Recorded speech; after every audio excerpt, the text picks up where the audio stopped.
De certa maneira, eu vou sempre ofertar essa possibilidade, Maria, porque como todas as aulas são gravadas, a partir de agora a gente já está gravando, e eu Sim. vou ofertar no YouTube, e isso permite. De maneira que o importante é que vocês acompanhem e acompanhem as tarefas propriamente, né? Uhum. Não é necessário todo instante estarmos aqui, né? Mas o máximo que vocês puderem estar presente é bom, porque eu acho que esse momento é insubstituível, né? Assim, a gente não consegue, ainda que seja muito ruim, ainda estamos distantes e tudo, mas é um momento que eu acho crucial, né?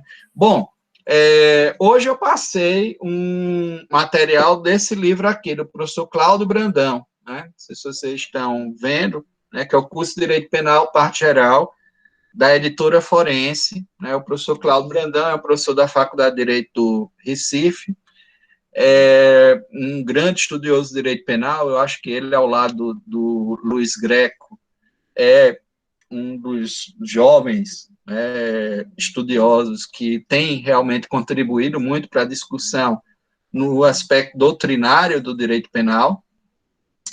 E para tratar da estrutura da culpabilidade, acredito que ele conseguiu fazer isso de maneira didática, objetiva e tratando dos principais pontos, que são os pontos que importam. Então, na última aula, nós chegamos à conformação da estrutura da culpabilidade dentro do seu modelo normativo puro, né? Onde o dolo e a culpa, exatamente por contribuição do finalismo, é deslocado do, é, da estrutura da culpabilidade, como era na versão clássica e neoclássica, né? Para a estrutura da conduta, para o tipo penal. Então, dolo e a culpa são deslocados para o tipo penal, e a culpabilidade vai persistir apenas com os elementos normativos, quais sejam a imputabilidade, a consciência da ilicitude e a exigibilidade de conduta diversa, ou a inexigibilidade da conduta conforme o direito. Vocês vão encontrar autores que vão tratar nesses termos da inexigibilidade de conduta conforme o direito. Bom, isso dentro da questão que nós estamos aqui colocando,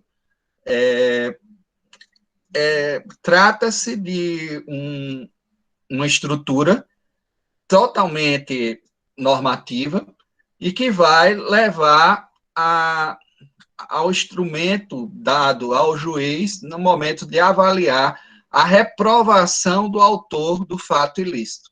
Então, ele vai se servir desses elementos da imputabilidade, da consciência da ilicitude, da exigibilidade de conduta diversa para avaliar se estão presentes elementos que permitam a reprovação do autor do fato ilícito. Óbvio que essa estrutura ela vai se conformar dentro de um modelo dogmático, ainda hoje em voga, e que no Código Penal brasileiro fica claro que foi aderido a esse sistema, principalmente pela forma que nós damos o tratamento ao erro de tipo, no artigo 20 do Código Penal, pela maneira também que nós atribuímos as consequências jurídicas do erro de proibição, no artigo 21 do Código Penal, e pelo que está descrito na exposição de motivos no item 17 do Código Penal. Então, todos esses elementos deixam claro que nós adotamos a teoria normativa pura da culpabilidade, porque incorporamos a nossa estrutura dogmática penal o finalismo de Welse. É isso que legalmente está posto no nosso Código Penal desde 1984, desde a reforma da parte geral do Código Penal, né? Então, dito isso, eu posso agora começar a fazer uma discussão que nós tínhamos até iniciado antes, né, com relação ao questionamento que se impõe no tocante à estrutura do dolo.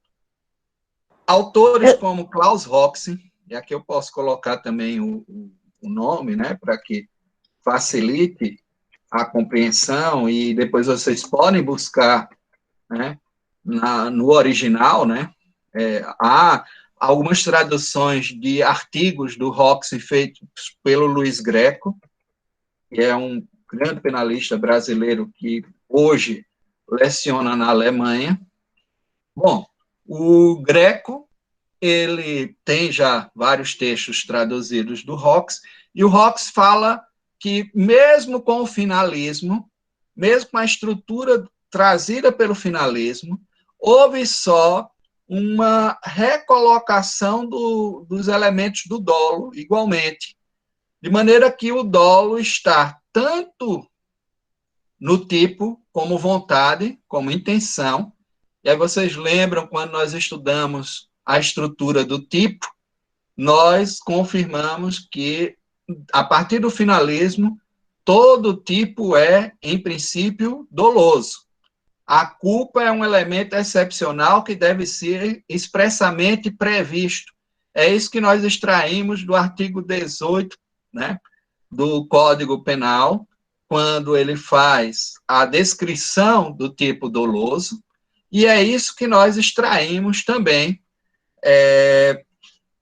da formatação do nosso código.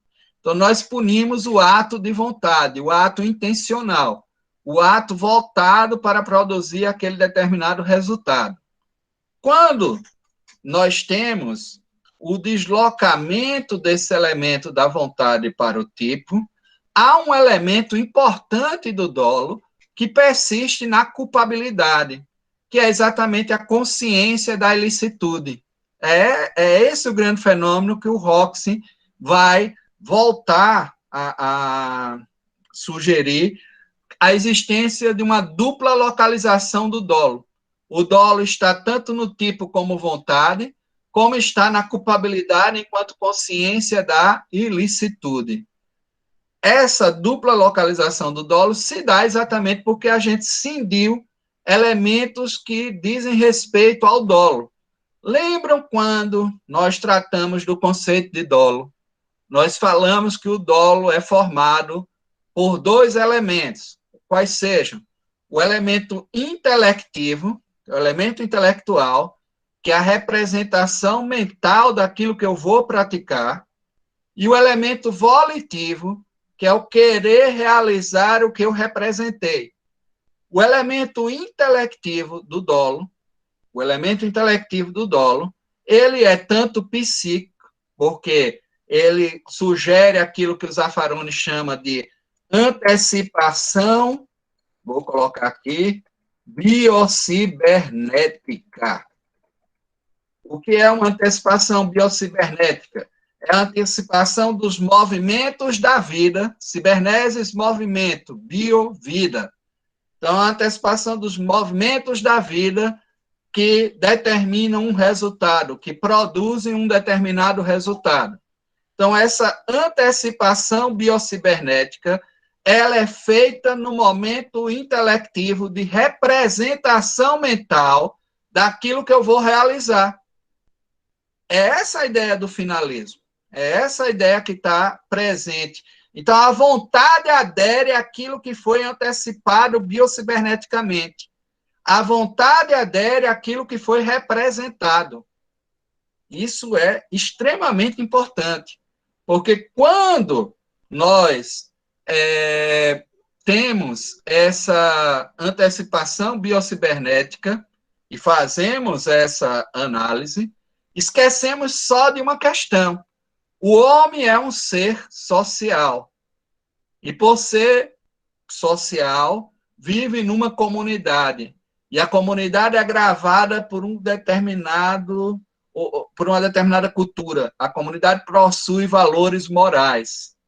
Tanto que, para o direito romano, como não tinha a convenção da lei e não se fazia uma análise apenas na questão legal, a perspectiva do dolo influenciava a questão, sobretudo, moral.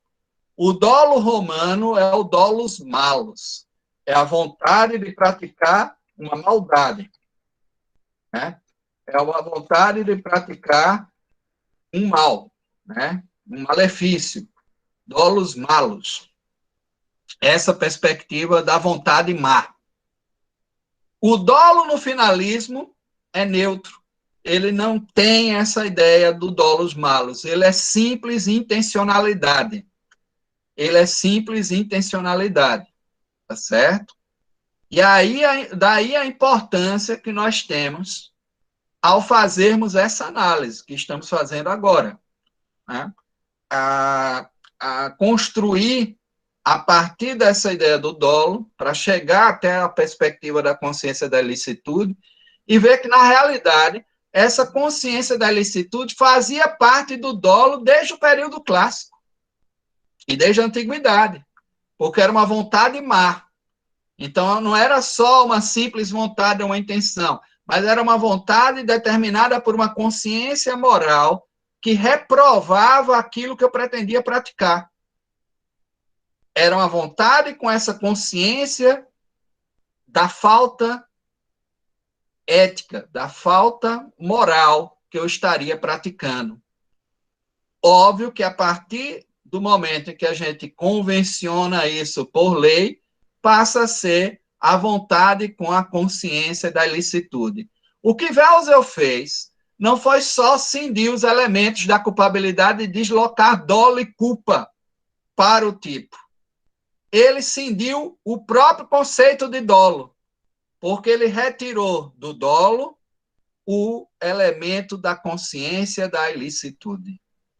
E isso é fantástico, porque essa organização permitiu essa estruturação dogmática que nós temos hoje. Um dolo avalorado ou neutro, anímico, meramente psíquico, e os elementos relacionados ao direcionamento moral que eu adoto no momento em que atuo como instrumento de avaliação judicial dentro da ideia da consciência da ilicitude.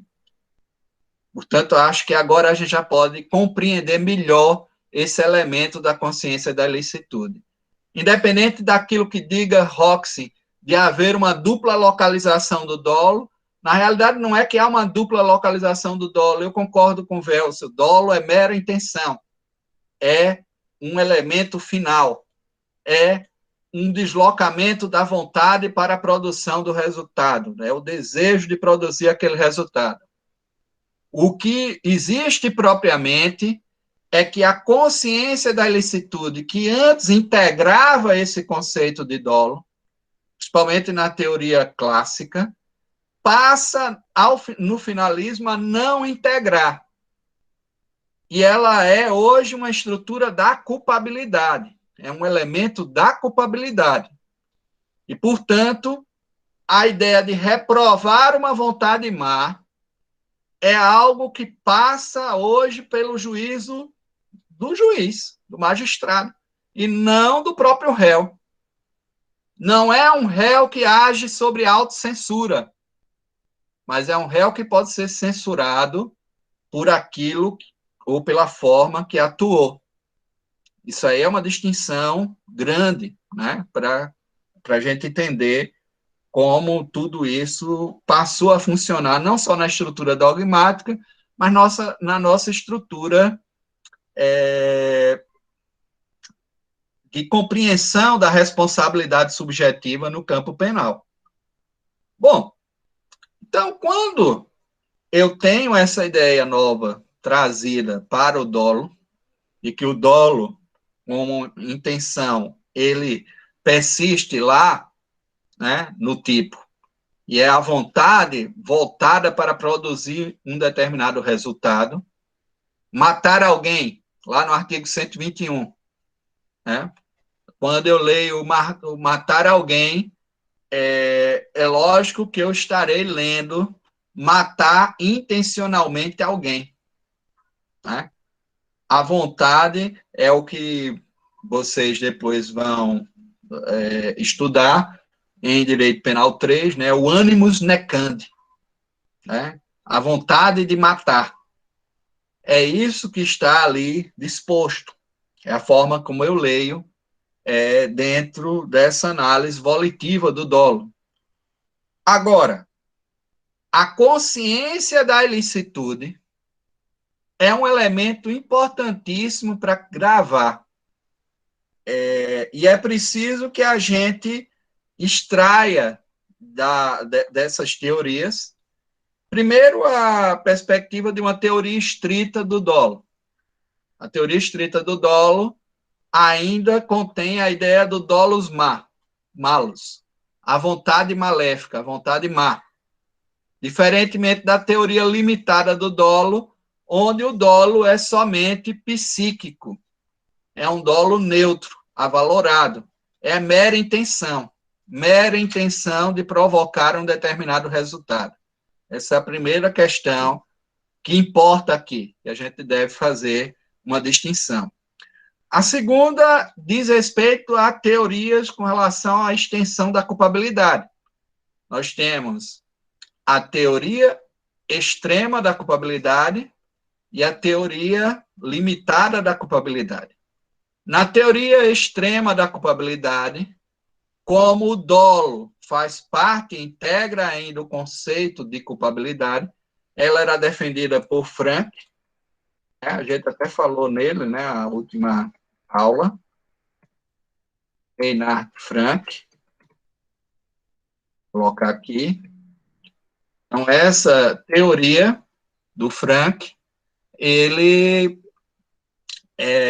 tratando em 1907 da estrutura da culpabilidade, defendia ainda o dolo e a culpa como elementos da culpabilidade, né, ao lado dos demais elementos normativos. Ao fazer isso, Frank cria também uma hipótese que era defendida por Belling, de que a consciência da ilicitude deve ser atual, já que no momento que eu atuo, eu devo atuar com essa vontade má. Diferentemente daquilo que vai propor o finalismo, que cria uma teoria limitada da culpabilidade, onde essa consciência da ilicitude, ela não é atual, mas é apenas potencial. Essa é a grande distinção que a gente deve fazer entre a atualidade da consciência da ilicitude e a possibilidade de tomar conhecimento de que aquele evento, de que aquele fato que eu vou praticar é um ilícito. Vamos fazer aqui, ou trazer aqui um exemplo prático que era dado por Welsel no seu Direito Penal alemão, né? Onde tem, é óbvio que é um exemplo pós-guerra, de uma Alemanha dividida entre a parte oriental socialista e a parte ocidental capitalista. Então, há aí um momento em que uma enfermeira da Alemanha Oriental, fugindo, né, do regime totalitário, migra para a parte democrática alemã, da Alemanha Ocidental. Ela faz essa migração com as referências normativas trazidas também pela Alemanha Oriental. Chegando na Alemanha Ocidental, ela veio grávida, ela pratica o aborto. Na Alemanha Oriental, o aborto era permitido. Não havia proibição do aborto. Na Alemanha Ocidental, não. Essa dimensão da proibição do aborto não existia. Aliás, havia a proibição do aborto na Alemanha Ocidental. Então, ao praticar o aborto, se leva isso perante o juízo. Se nós adotássemos a teoria clássica, ela estaria com uma referência moral ou uma referência legal equivocada. De maneira que, no momento em que ela praticou a ação, e veja que o princípio da coincidência é um princípio importantíssimo para o direito penal como um todo no tocante à culpabilidade, porque toda avaliação dos fatos é feita no momento em que se coincide os seus elementos. Os seus elementos têm que coincidir, a tipicidade, a tipicidade e a culpabilidade, no momento da ação ou omissão. Isso é dito pelo artigo 26, né? Era o tempo da ação ou omissão incapaz de entender o caráter ilícito do fato, quando eu vou tratar da inimputabilidade. O mesmo no artigo 28, no tocante à emoção ou à paixão, vai se falar que é no momento da ação. Então, esse princípio da coincidência, em que todos os elementos do crime devem coincidir no momento da ação ou omissão, é importantíssimo, e ele está presente na análise desses fatos. Ora, ela, no momento em que atuou, vai se fazer uma avaliação de que ela não tinha a consciência da ilicitude. E aí, se fosse pela teoria clássica, nós não poderíamos reprovar penalmente essa enfermeira, porque essa consciência da ilicitude era atual. Vejam quais as consequências de uma teoria extrema. Né? A teoria extrema, inclusive, não faz uma distinção clara entre erro de tipo e erro de proibição. E, aliás, muito menos das discriminantes putativas, principalmente discriminantes putativas do erro de tipo, das discriminantes putativas pelo erro de proibição. Uma falsa percepção da realidade objetiva me dá, a falsa percepção do fato me dá a discriminante putativa do erro de tipo. A falsa percepção da norma que regula aquela conduta me dá a perspectiva do erro de proibição. São coisas distintas que a gente só conseguiu fazer pós-finalismo. A falsa percepção dos fatos, da realidade fática, erro de tipo. A falsa percepção da norma, dos elementos normativos que regulam um determinado fato, erro de proibição. Olha só como é importante a gente esclarecer tudo isso. Ora, a falsa percepção moral ou de norma que regula a conduta no momento da ação, se ela não está atual, não se pode dizer que aquela foi uma vontade má. Portanto, não se poderia reprovar. Isso para a teoria clássica. Isso para a teoria clássica. Com o finalismo, já que nós adotamos uma teoria limitada da culpabilidade, essa percepção, ela é uma percepção potencial. E aí o que é que vai se perguntar? Pô, essa enfermeira migrou de uma Alemanha para outra. Quais as línguas que se falam? O alemão, normalmente o alemão. O alemão é a língua falada tanto na Alemanha Oriental quanto na Alemanha Ocidental. Então, ela tinha uma possibilidade de se informar acerca daquela conduta. A outra questão, a lei sobre aborto, as normas sobre aborto, são muito controversas em todo o mundo. Existem países que reprimem e outros que não. De maneira que é necessário tomar o cuidado, né, e você se informar. O que Welser vai dizer é que era potencial essa consciência da ilicitude, era provável. Ela poderia ter adotado o cuidado, né, de, no momento de atuar, se informar sobre o valor legal, né, o conteúdo ilícito da sua ação.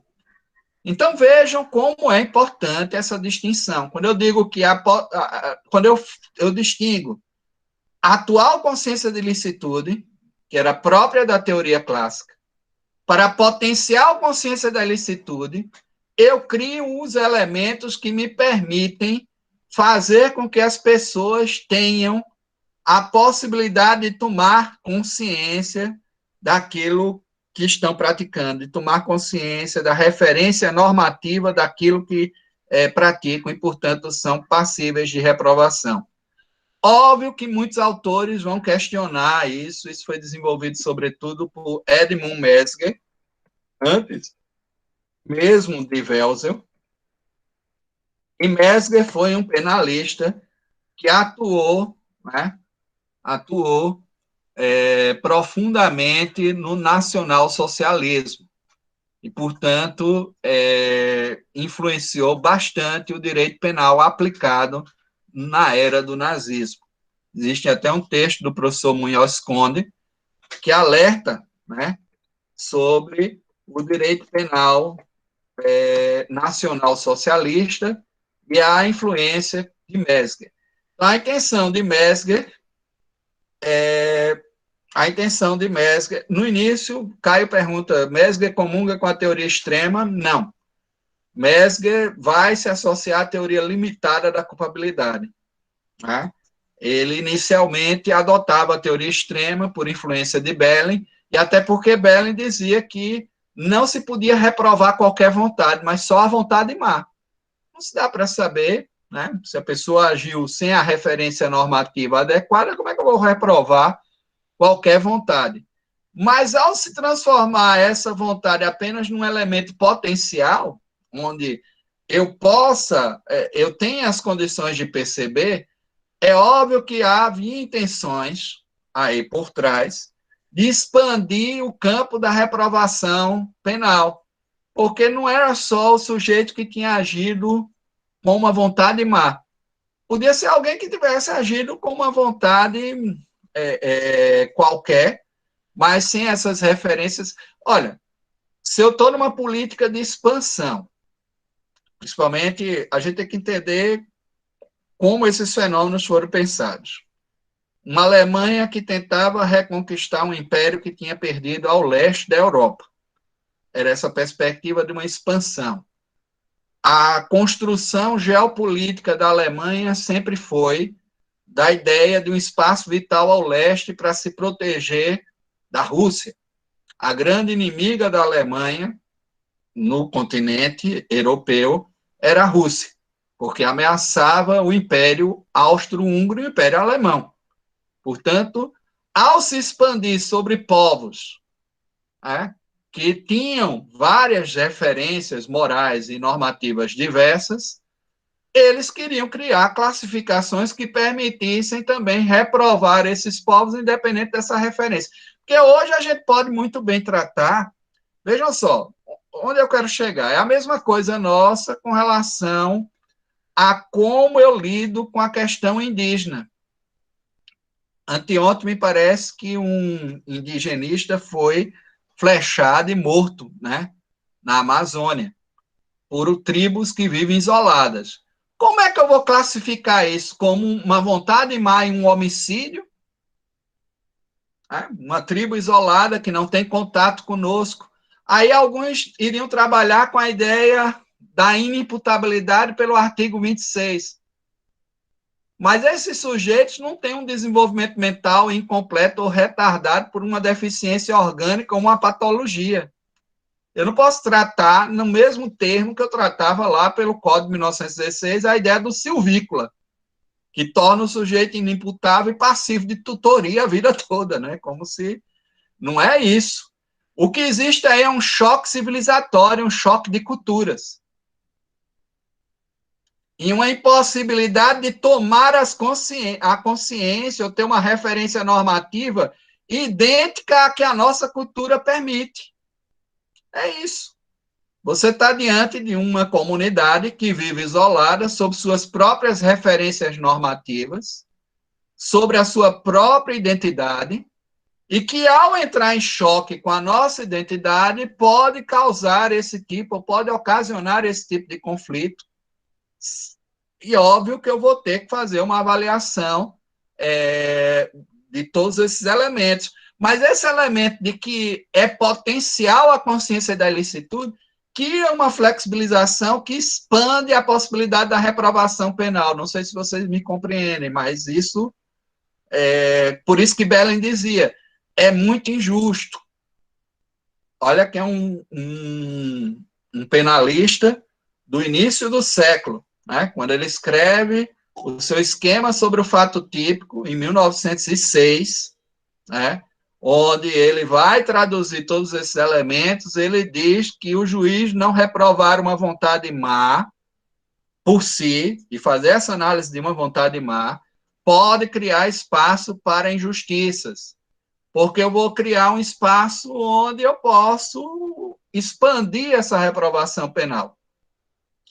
É isso que acabou ocorrendo com a ideia da potencial consciência da licitude. Por mais que hoje a gente detalhe, dizendo que, na realidade, Wells queria trabalhar aí a delinquência habitual e os membros das organizações criminosas, porque, geralmente, quando praticam determinados atos, não fazem com uma referência moral negativa ou uma referência má, mas o fazem por conta da referência do pacto de identidade ou comunidade do qual eles participam. É uma comunidade ou um modelo de associação bem diferenciado. E aí não há uma atualidade na consciência da licitude. Era isso que se colocava. Porque é bom a gente entender que Welzel vem de uma reação ao kantismo, ou ao normativismo neocantista. Ele trabalha com aquilo que a gente chama de ontologismo, né? Welzel é um pensador do ontologismo psicológico. Inclusive, há uma discussão muito grande da influência de Hartmann, né, sobre o pensamento de Welzel, mas quem leu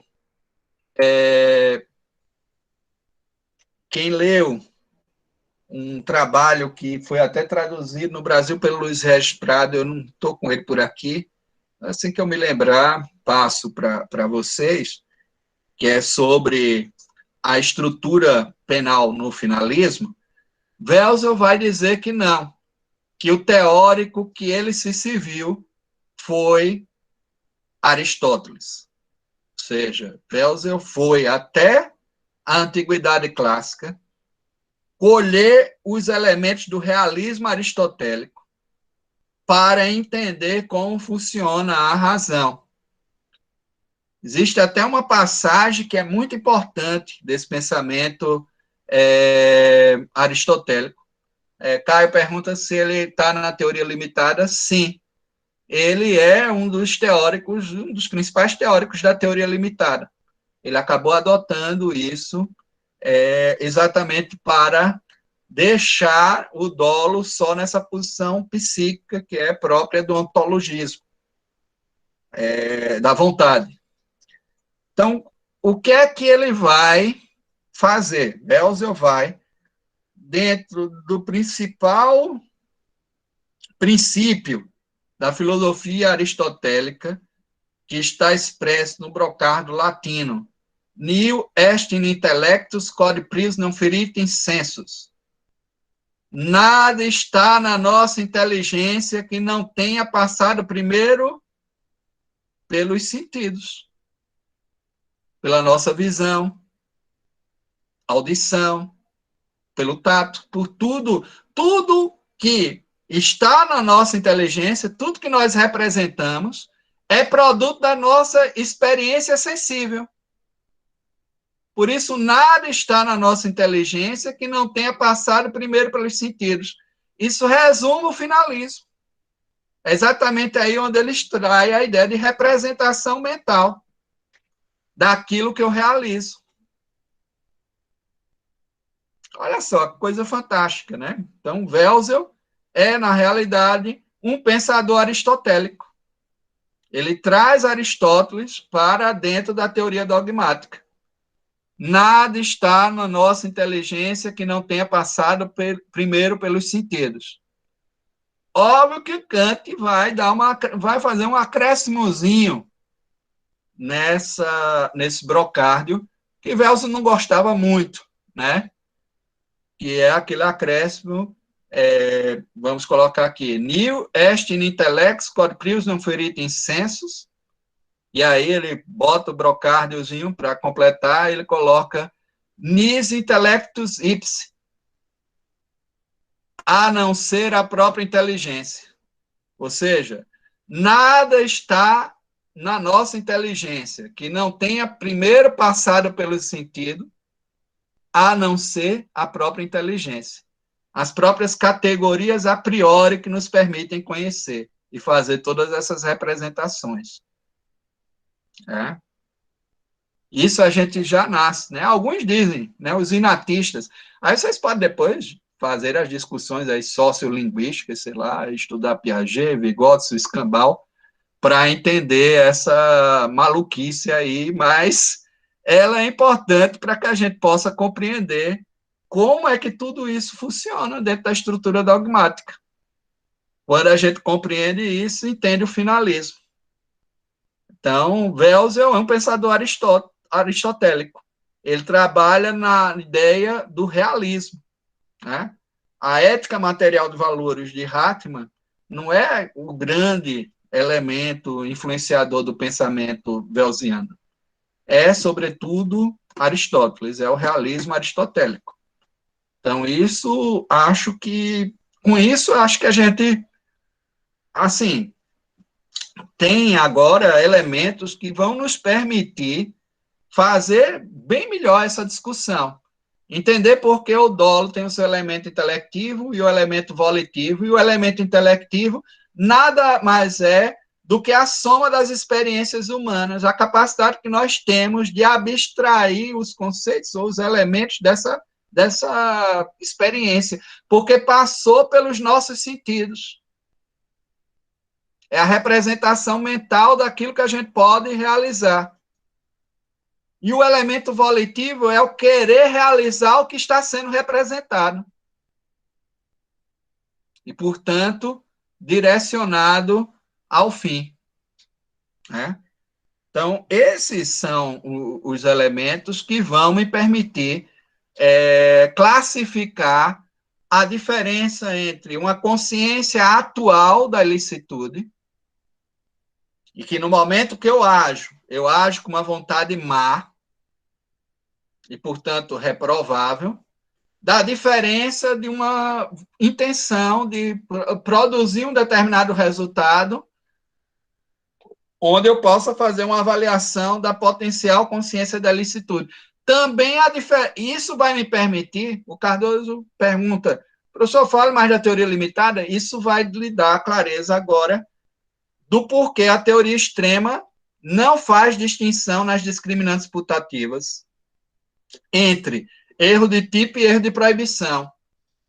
Discriminantes putativas por erro de tipo e discriminantes putativas por erro de proibição. Ela, inclusive, as vê todas como erro de direito.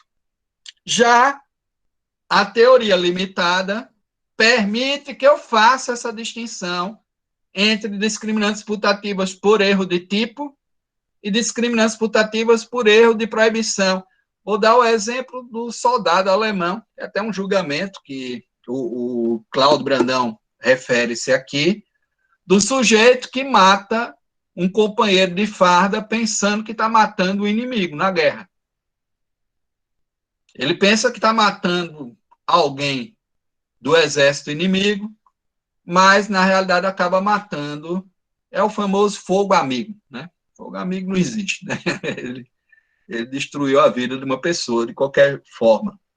Bom, no caso como esse, onde há uma falsa percepção da realidade, então ele imagina o avanço de tropas inimigas e acaba disparando contra um grupo de pessoas da própria tropa e matando alguém da própria tropa.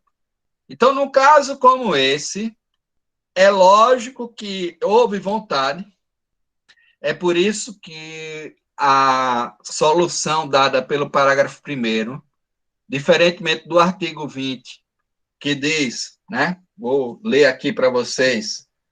O erro sobre elemento constitutivo do tipo legal do crime exclui o dolo. Então, o caput do artigo 20 fala na exclusão do dolo. No parágrafo 1º, ele diz: é isento de pena quem, por erro plenamente justificado pelas circunstâncias, supõe a vontade de fato que. Vejam, não exclui o dolo, porque não pode excluir a vontade nesse caso, porque essa vontade aí não é uma vontade reprovável, não é uma vontade má. É uma vontade própria num ato de guerra de salvaguardar os companheiros, de combater o inimigo. Então, ele não poderia excluir aí o dolo, né? Ele não exclui essa vontade, ele isenta a pena, ele exclui a pena. Professor, Diga aí, lógico Rosa. que é uma comparação até assim, mas é mais ou menos aquele tipo do pai que matou o filho, que o filho estava entrando em casa escondido, e o pai matou achando que era um assalto. Então, assim, na verdade, É ele não tinha... exatamente o mesmo processo. É uma discriminante putativa. E aí você vai ter o parágrafo primeiro, é isento de pena quem, por erro plenamente justificado pelas circunstâncias, supõe situação de fato que, se existisse, tornaria a sua ação legítima, né? Não há isenção de pena quando o erro deriva de culpa. Aí o que eu vou fazer a análise é do fato culposo. Foi o que o tribunal alemão fez com relação a este soldado. Classificou que ele poderia ter tomado o cuidado de fazer a análise correta, mas a vontade dele não era uma vontade má. Portanto, era uma discriminante putativa por erro de tipo. Diferentemente da discriminante putativa por erro de proibição. Existem várias formas do erro de proibição. Existem, vejam só quanto a doutrina classifica. O erro de substituição trata-se, na verdade, de um erro de interpretação. Para que o erro de subsunção seja considerado modalidade do erro de proibição, é preciso que atinja o conhecimento da ilicitude do ato. Se uma pessoa aconselha-se com um advogado, o qual lhe presta uma informação equivocada acerca do alcance de um dispositivo penal, age com erro de subsunção e pratica um comportamento delitivo acreditando lícito. Deverá aplicar-se o disposto no artigo 21. O que é que temos no artigo 21? O desconhecimento da lei é inexcusável. Aqui é um dos momentos, eu acho, cruciais para entender a estrutura dogmática penal contemporânea. Acho que o artigo 21, ele vai... A questão de que eu não posso, de maneira nenhuma, até porque ninguém vai conhecer todas as formas proibitivas, principalmente as formas proibitivas com consequência jurídico-criminal, uma legislação penal tão expandida como a nossa. Porque se pudesse, todo mundo ia declarar, eu não sabia que bater num cachorro era crime, né? Por exemplo, maus tratos aos animais, estão até aumentando pena agora. Então, isso ninguém pode dizer que desconhece. Então, o artigo 21 já começa com essa ideia da presunção, iure et iure, de que a lei, uma vez publicada, é de conhecimento de todos, né? Então, eu não tenho como alegar o desconhecimento da lei. Isso aqui tem um exemplo que era dado pelo professor Damaia, que ele fazia aquela análise da teoria egológica de Cossio, o argentino, com o sonho de valsa, né? Então, o sonho de valsa, existe a perinorma, que é a norma no formato externo, a endonorma, que é o recheio. Na verdade, não é só o sonho de valsa hoje, é trufa, né? Às vezes a pessoa pode errar a embalagem da trufa, né? Vender trufa de morango, quando você vai pegar é trufa de coco, né? Quem for alérgico dançou, né? Então, mordeu, vai ter um sabor diferente daquele que você estava pensando que iria ter, né? Aquilo que você inicialmente pretendia. Eu criei a ideia do elemento coxinha, né? Então, a coxinha hoje, você não sabe o sabor se não perguntar.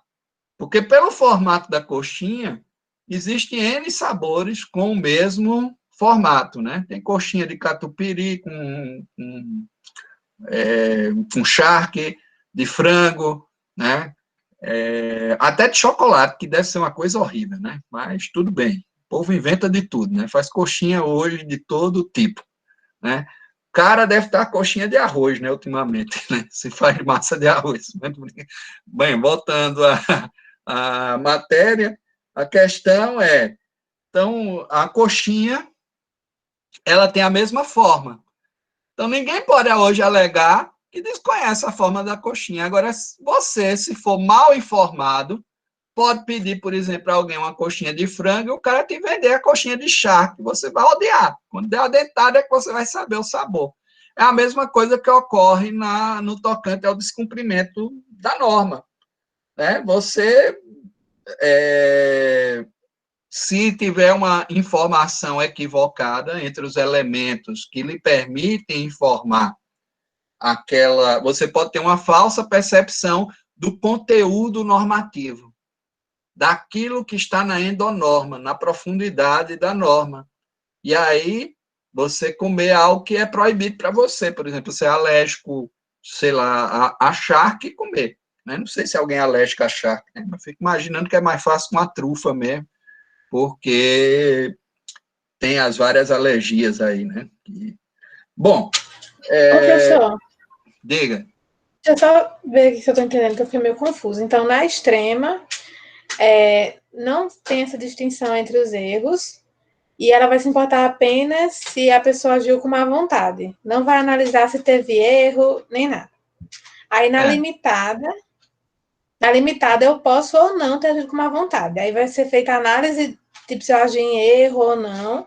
E aí, só se da análise decorrer que eu não agi em erro, aí eu vou sofrer as consequências. Não é isso?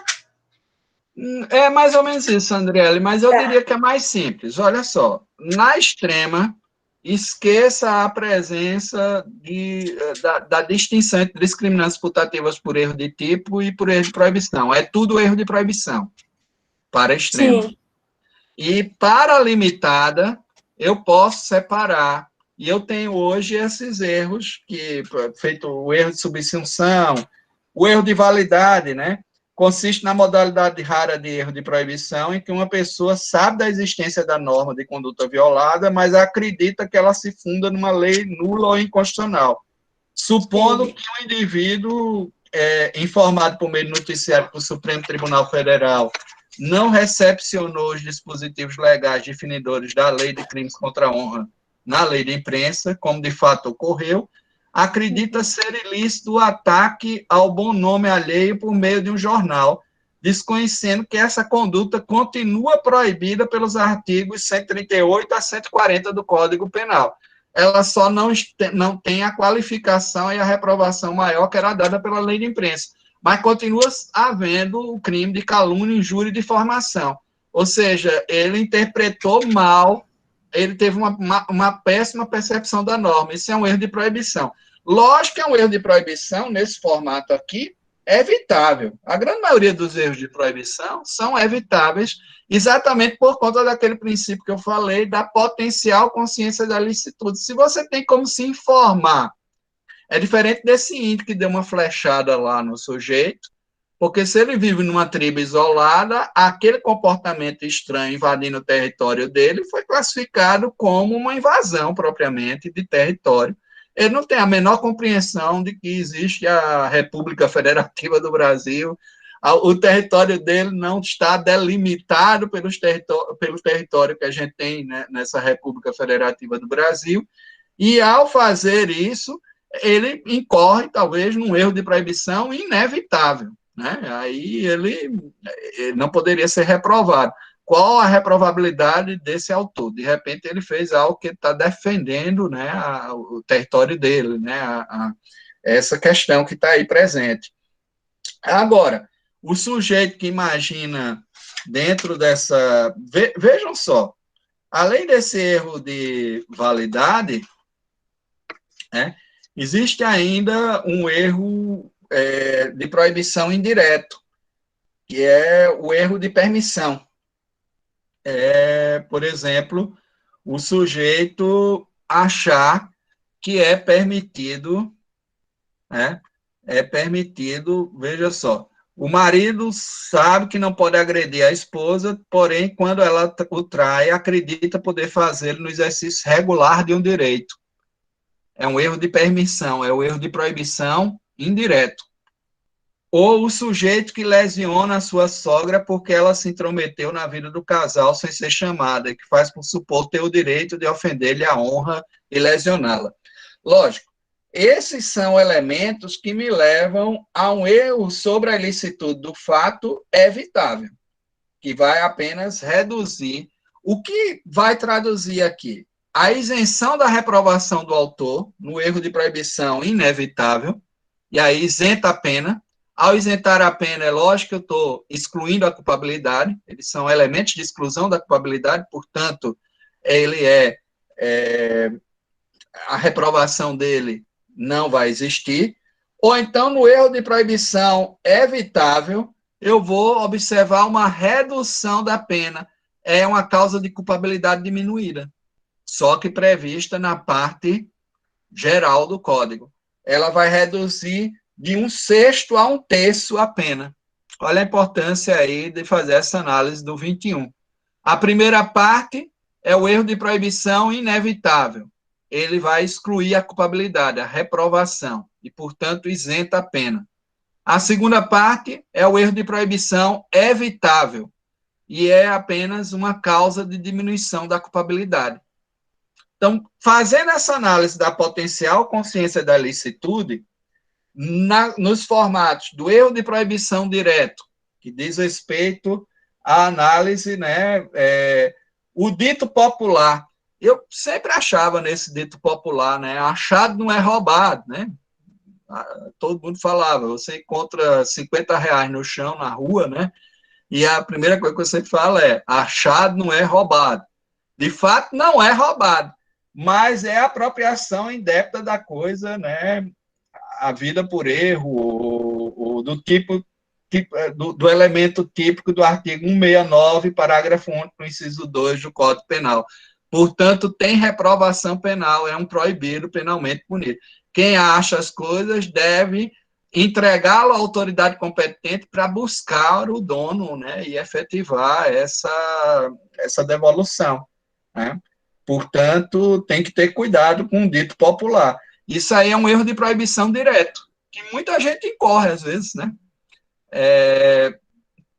Óbvio. Hoje, com a ideia, e veja como expande a possibilidade de reprovação. Com a potencial consciência da ilicitude, as pessoas deveriam se informar melhor dessa conduta. Ou seja, achado não é roubado, mas é apropriação indébita, porque é a apropriação da coisa à vida por erro. Eu tenho que fazer a devolução, né? Não posso, de maneira nenhuma, recair nisso. E o erro de proibição indireto é exatamente o erro de permissão, é a discriminante putativa por erro de proibição. Nós já vimos aqui, por exemplo, alguém que obtém todos os alvarás e autorizações para fazer a importação de um produto. Esse produto, ele é proibido a comercialização no Brasil, e eu falo isso, é muito comum, né, dentro da perspectiva da agricultura, né? Você vai fazer uma importação de grãos, alguns desses grãos são OGMs, organismos geneticamente modificados, e a Lei 9.605/98 barra essa perspectiva dos transgênicos de organismos geneticamente modificados, porque podem trazer algum distúrbio, né, para a produção de grãos no Brasil. E óbvio que é um princípio protetivo aí de precaução ambiental, porque você pode trazer sementes que, de repente, elas não admitam, por exemplo, elas não permitam o replantio ou a produção de novas sementes. Sei lá, você pode tornar o país dependente de grãos externos ou de sementes. Por isso que há um princípio de precaução nesses casos. E aí o sujeito importa, mas uma importação que ele tem uma falsa percepção de que aquela importação é válida. Aqui a gente poderia até dar um exemplo sobre as duas hipóteses. Vamos supor que o milho transgênico importado foi entregue a ele como de outra classificação. O milho M1, vou colocar aqui um termo, o milho M1, é um milho que é legítimo, aceito, não há proibição da importação dele. O M2, não, é proibido. O sujeito obtém autorização, classificação para importar o M1, porque o M1 não tem nenhuma vedação. Ele faz toda a conduta pensando que está importando o M1. Quando chega aqui no Brasil, aí descobre que, na realidade, ele importou o M2. O que houve aí? Uma falsa percepção do fato. Compreendem isso? Isso é uma discriminante putativa do artigo 20, parágrafo 1º. É um erro de tipo, por discriminante putativa. Há uma falsa percepção da realidade. Ele importou um milho, mas chegou outro. Ele errou na conduta, porque percebeu, ele pensava, ele representou um outro grão sendo importado. Então, intelectualmente, o que ele representava era a importação do milho autorizado, que era o M1. O que veio, o que efetivamente ele importou foi o M2. Então, não há dolo nisso. Pode ser que ele seja responsabilizado por culpa, mas aí teria que observar o nexo de causalidade e se o tipo é punível na forma culposa. Porque isso aí foi um erro de tipo essencial, é o que exclui o dolo. Né? E no caso aí, na realidade, não vai excluir o dolo, porque a vontade dele era legítima, era algo que ele imaginava estar fazendo de maneira legítima, com as autorizações e tudo. Outra coisa é ele, desde o início, imaginar que o M2 pode ser importado, até obter informações de que isso é válido, e depois se descobrir que, por ser um organismo geneticamente modificado, ele não poderia ter feito essa importação. Aí existe uma falsa percepção da norma. Isso é um erro de proibição. E eu vou ter que classificar ele como evitável ou inevitável. Se houve contribuição do próprio setor público, da alfândega, das autoridades ambientais, que autorizaram essa importação, eu não posso responsabilizar esse sujeito.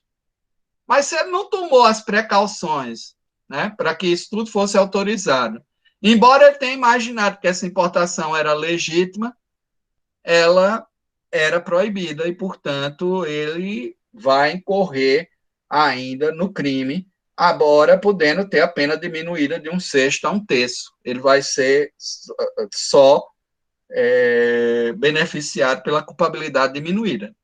Então, toda vez que houver uma falsa percepção da realidade, eu estou diante de um erro de tipo. Toda vez que houver uma falsa percepção da norma, eu estou diante de um erro de proibição. É essa a questão. Né?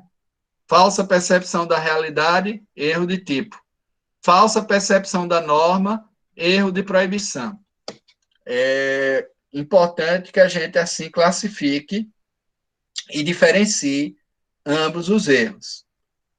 O erro sobre a ilicitude do fato está previsto no artigo 21. Vejam, cada elemento desse que está na estrutura da culpabilidade tem um corolário dogmático. Quando eu vou falar de potencial consciência da ilicitude, eu vou ter o artigo 21 do Código Penal regulando o significado disso para a nossa estrutura dogmática, para aquilo que está positivado. Por isso que, antigamente, o pessoal até colocava, professor, o senhor falou que a parte geral é formada por 3 grandes teorias. Coisa chata, a gente, direito penal 1 e penal 2, só vai estudar teoria, né? Porque a parte geral é formada pela teoria da norma penal, que trata da lei penal no tempo e no espaço, a teoria jurídica do crime, que é uma parte dessa teoria jurídica do crime que a gente está estudando agora, e a teoria da pena. Olha, a gente chama de teoria porque tem todo um arcabouço doutrinário que nos permite ingressar e fazer essa análise dogmática. Mas tudo que eu estou falando está positivado no código. É a forma como a gente deve operar o direito penal. É a maneira que eu tenho de, a partir desses conceitos, compreender o que está aqui positivado. Então, toda essa estrutura que a gente chegou e falou aqui da culpabilidade tem o seu corolário normativo, está ali previsto no tipo,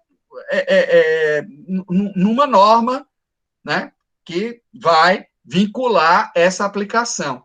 Quando eu falo em potencial consciência da licitude, eu tenho o artigo 21 do Código Penal, o desconhecimento da lei é inexcusável, o erro sobre a licitude do fato, se evitável, isenta a pena.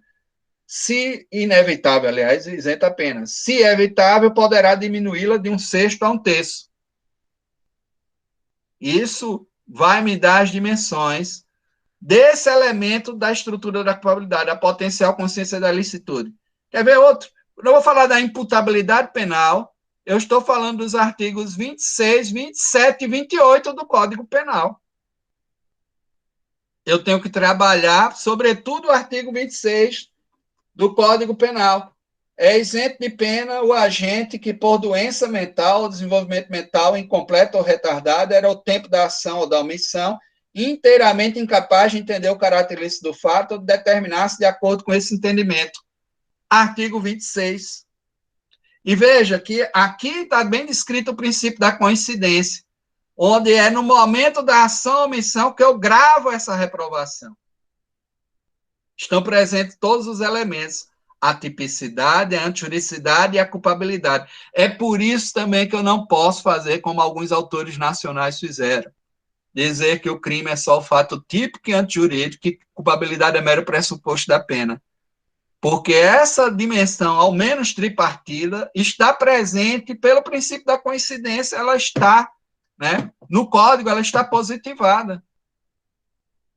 Quando diz que é isento de pena o agente por doença mental ou desenvolvimento mental incompleto ou retardado, era ao tempo é no momento da ação ou omissão.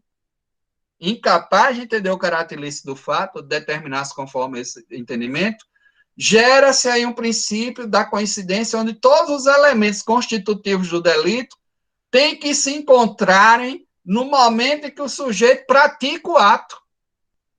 A tipicidade, a antijuridicidade e a culpabilidade.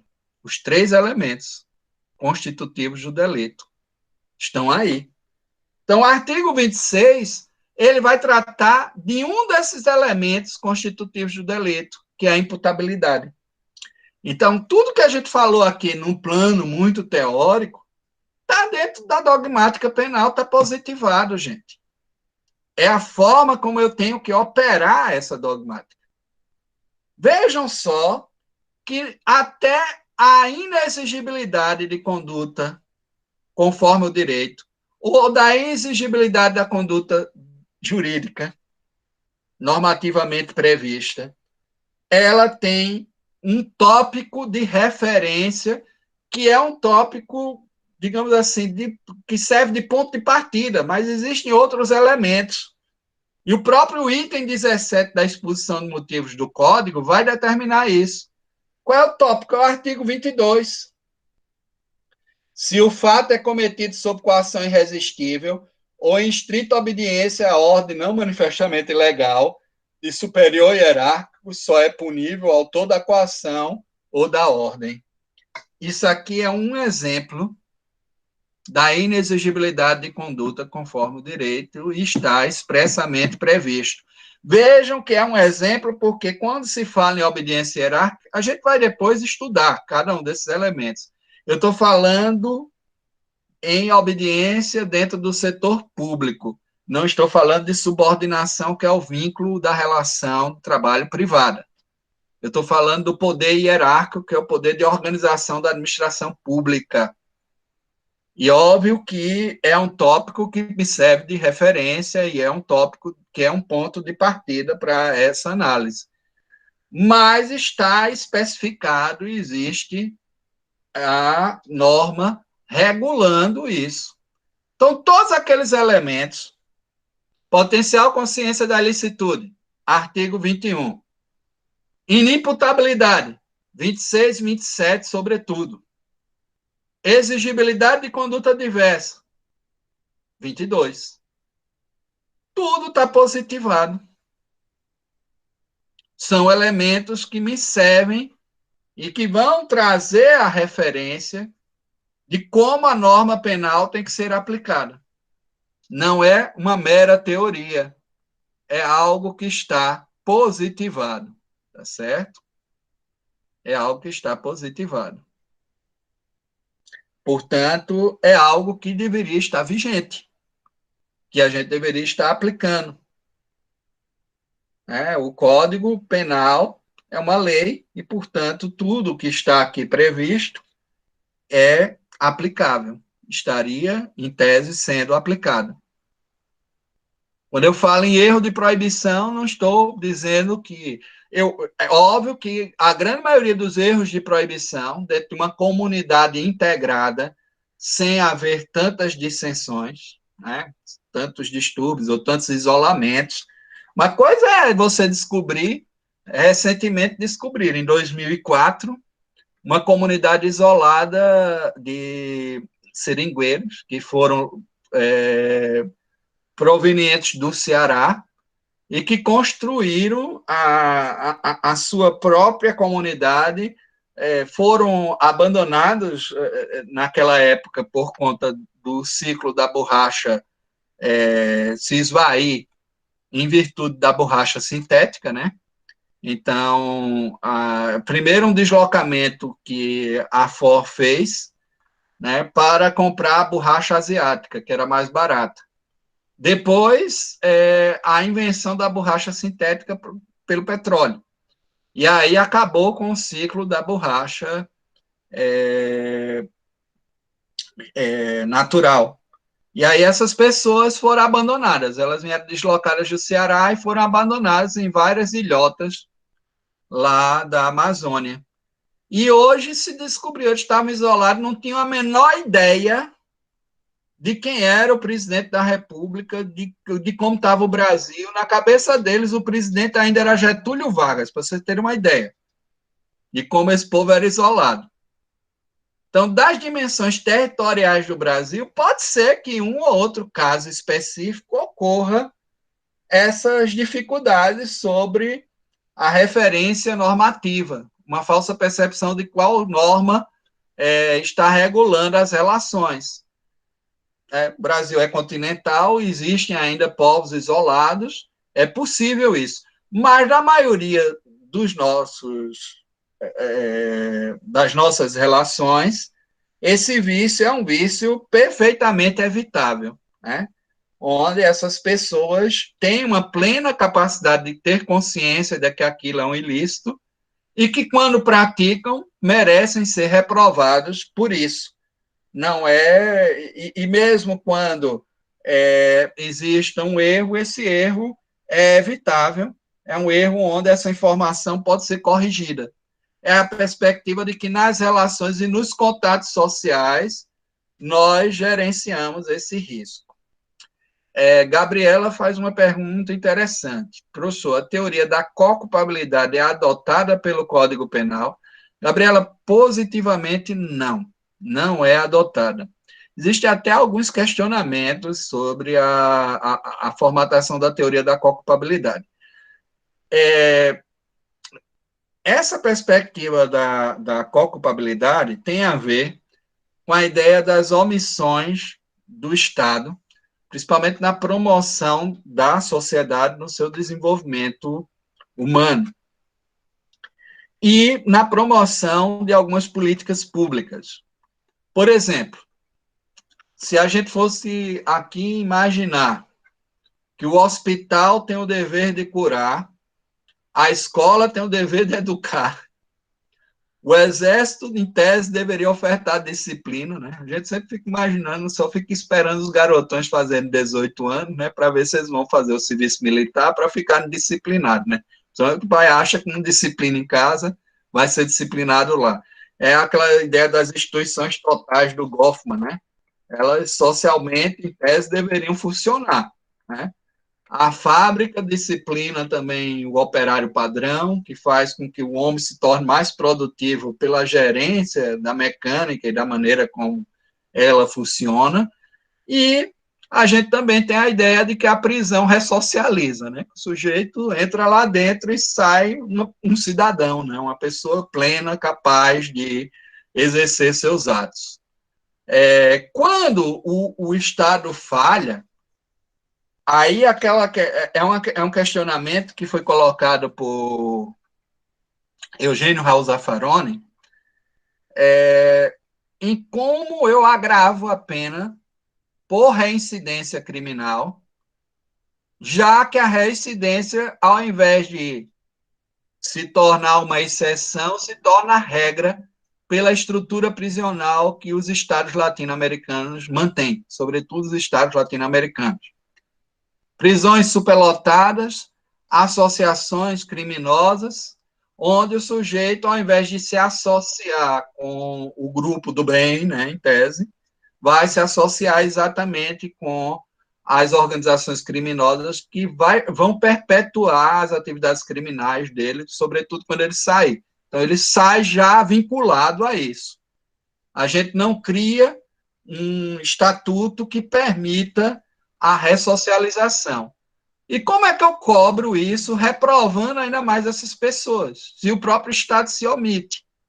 Então, Zaffaroni criou um elemento onde ele permite reduzir a reprovação penal na dosimetria da pena, ou seja, o artigo 66 do Código Penal, ele cria uma estrutura da chamada atenuante genérica inominada.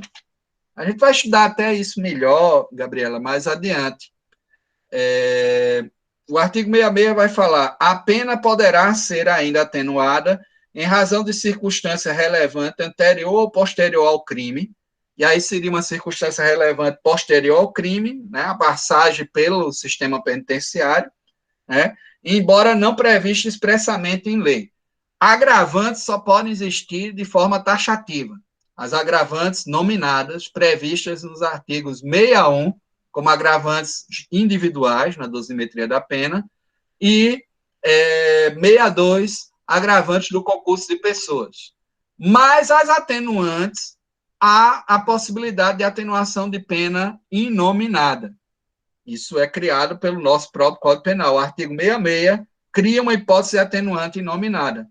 O que Zaffaroni diz é que essa atenuante inominada de caráter pessoal, que diz respeito a uma execução penal inconstitucional ou inadequada, por tudo aquilo que é programado legislativamente, programado e projetado em termos de política penitenciária e criminal, ela pode servir para neutralizar a agravante genérica da reincidência.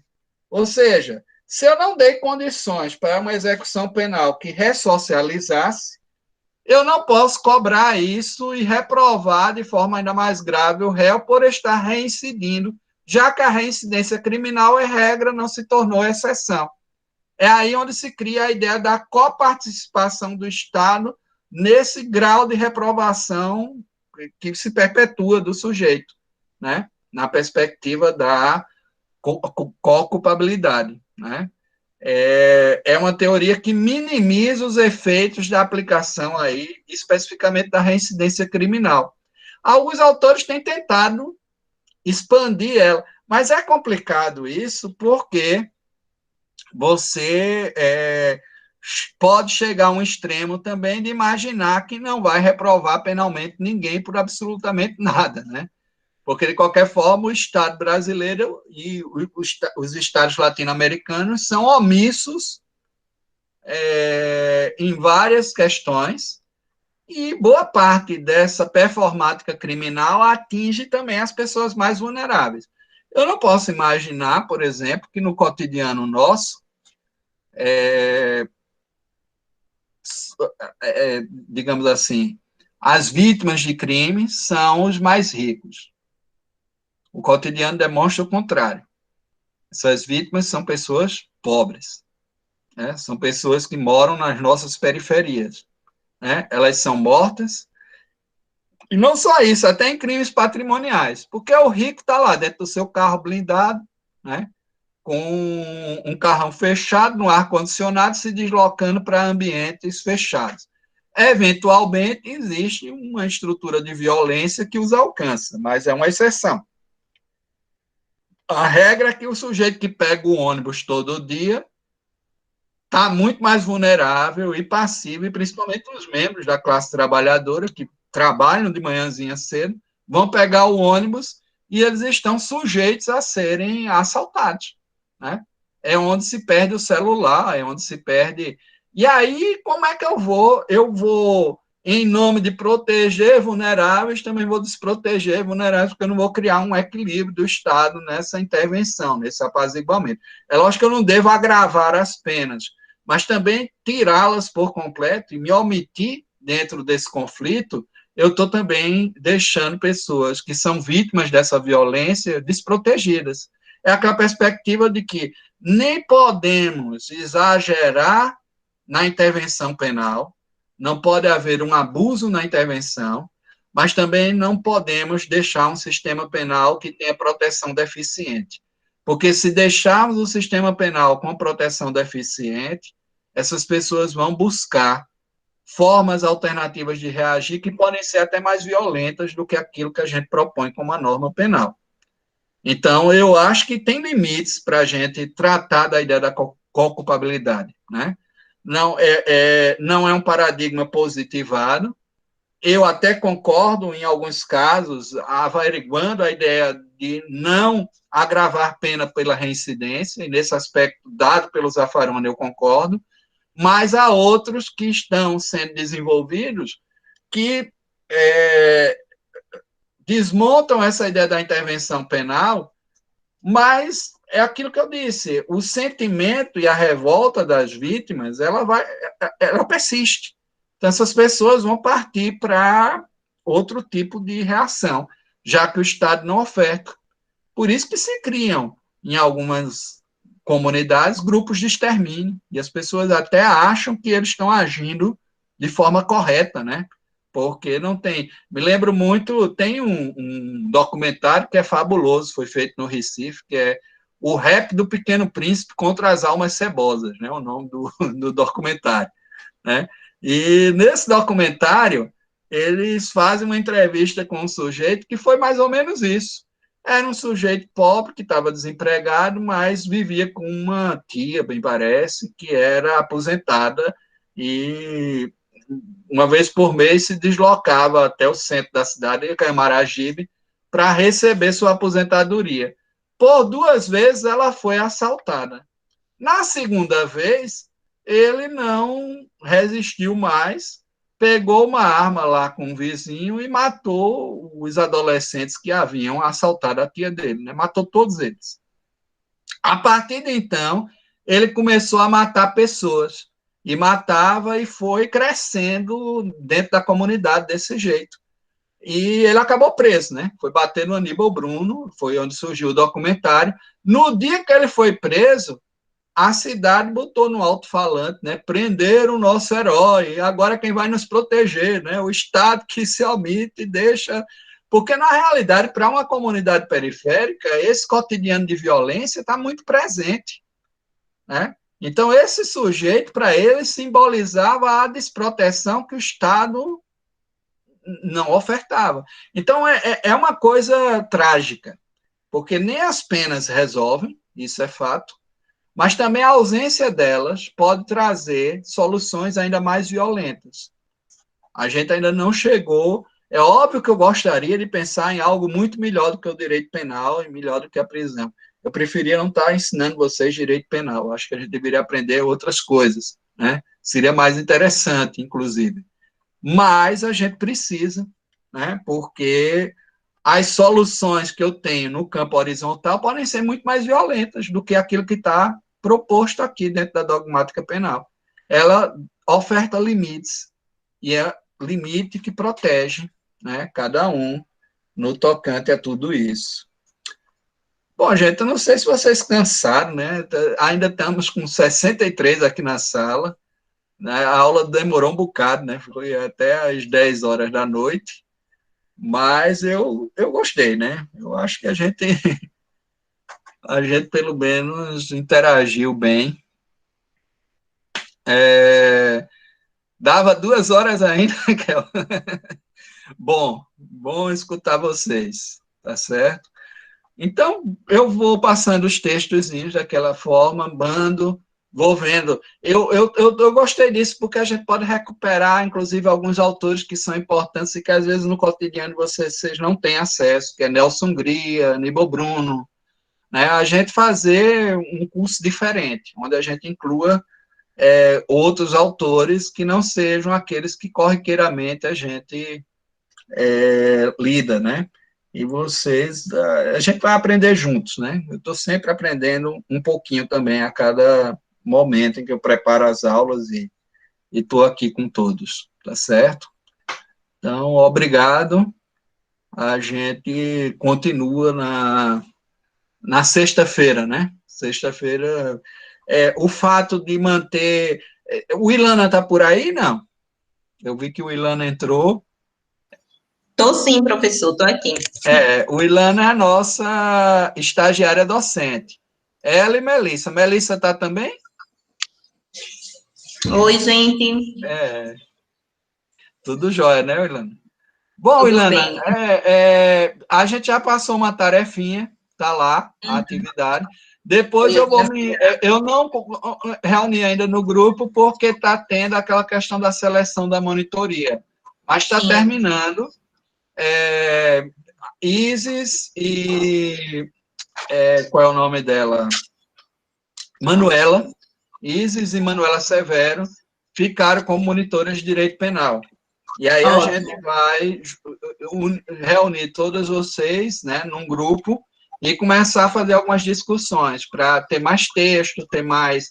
E a possibilidade de vocês agendarem alguns momentos de plantão de dúvida, né, para que possa interagir mais, tá certo? Excelente. E pegar aqui, né, o que o pessoal está colocando no chats, porque às vezes a gente não consegue responder tudo, né, peço desculpas a isso, porque a gente tem que manter uma certa estrutura na aula, né, mas vocês podem, como monitoras e estagiárias docentes, pegarem, anotam, e depois vão individualmente e tratam com essas pessoas. Se tiver alguma coisa, a gente também dá esse backup, né? O importante é que a gente faça um período diferente, que seja bom para todo mundo, que a gente possa manter essas aulas aqui, né, nessa plataforma e gravar. Eu não conseguirei, antes de amanhã de manhã, fazer isso, porque demora um pouquinho a gravação. Depois que a gente fecha aqui, ela demora a incorporar no e-mail. Mas amanhã pela manhã eu já disponibilizo a aula para todos, tá certo? Então, fica também a possibilidade de reassistir em outro momento. Às vezes a gente está cansado, não está, né, conseguindo. Eu sei que também é complicado, que o direito penal tem essa vinculação, às vezes, com a filosofia, né, e nem sempre é legal. Hoje a gente tratou até de Aristóteles, né, foi bater em Aristóteles para poder explicar o finalismo, mas eu acho que é necessário, porque se a gente não aprofunda esses conceitos, a gente fica sem entender como é que as coisas funcionam, né? Então, pronto, gente. Até mais, né? Até Valeu, professor. Até. Tchau. Até Boa noite. sexta. Tchau, boa noite. Boa noite. Boa noite, professor. Tchau. Até sexta. Boa noite, professor. Até sexta. Até mais.